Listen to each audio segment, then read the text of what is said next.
So Marvel Legacy finally came out last week, and with it, we finally know what the House of Ideas is planning on doing with our favorite characters in the future. Or do we? Legacy certainly set up the status quo for the Marvel Universe moving forward, but compared to other similar books, I don't know if it did it well enough.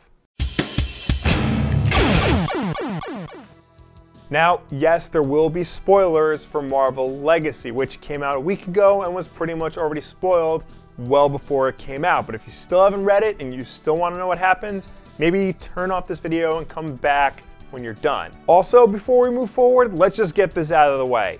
Yes, that similar book I was referring to is DC Universe Rebirth. I know it's unfair to constantly compare these two books. They're very different in many ways, but I mean, come on, the similarities are too glaring to ignore. And I don't just mean that they're both one-shot event books that set up a back-to-basic status quo after a long stretch of titles that didn't resonate with fans. Both use similar tactics, like having an omniscient narrator, a long-lost character return, and a metatextual element to it. Now, there are obviously differences, and I think the most interesting thing is that these differences highlight how both companies handle their respective heroes. Rebirth is all about celebrating and embracing the past of DC Comics and making continuity changes part of the grand overall story. They've done this before, ever since Crisis on Infinite Earths. Every time there's a continuity change, they make it a part of their canon. Legacy, on the other hand, is much more in line with Marvel-style event books like Civil War or Secret Wars. It's not so much about embracing the past as much as it is using the elements of the past to set up the future. Steve Rogers being good again and being Captain America again, Tony Stark coming out of his coma maybe, Logan coming out of his adamantium casing. And there were things I legitimately liked about Legacy. The Avengers from 1 million BC was really interesting, and I want to know what's going on with Black Panther's intergalactic kingdom of Wakanda. And while all this is cool, a lot of Marvel Legacy just felt so matter-of-fact-like. Like Marvel was just saying, yeah, this is what we're doing. Want in? Rebirth felt like a grand statement. They brought back Wally West right in the beginning of the story. They killed off Pandora, who was a central figure in the New 52.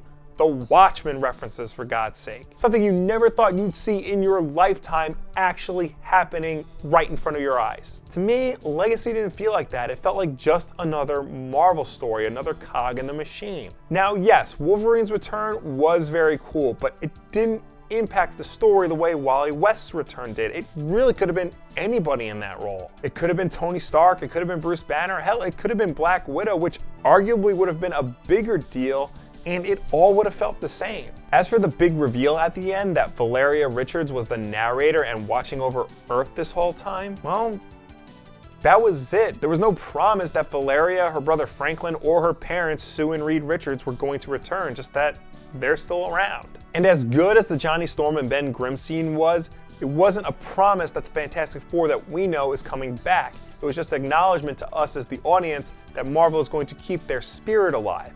It's nice, but it's not good enough.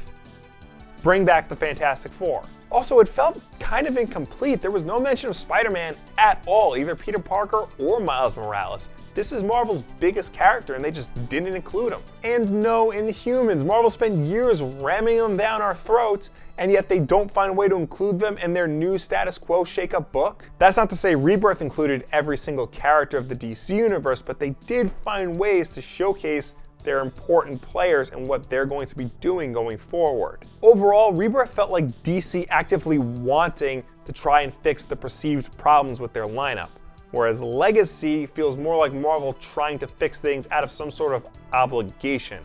It doesn't ring as honest to me. Only time will tell how this plays out. The books under the Legacy banner are rolling out as we speak, so who knows, this might be worth it in the long run, but as of right now, I don't think this was the event we were hoping it to be. But what did you guys think about the Marvel Legacy one-shot? Did you enjoy it? Was it everything you were hoping it to be, or were you greatly disappointed? Let me know down below or anywhere on the internet. As always, new videos every Tuesday and Wednesday night at 9 p.m. Eastern, Wulff Den Live. So make sure you subscribe to see that, click the bell icon to make sure you get notifications for all of our crap.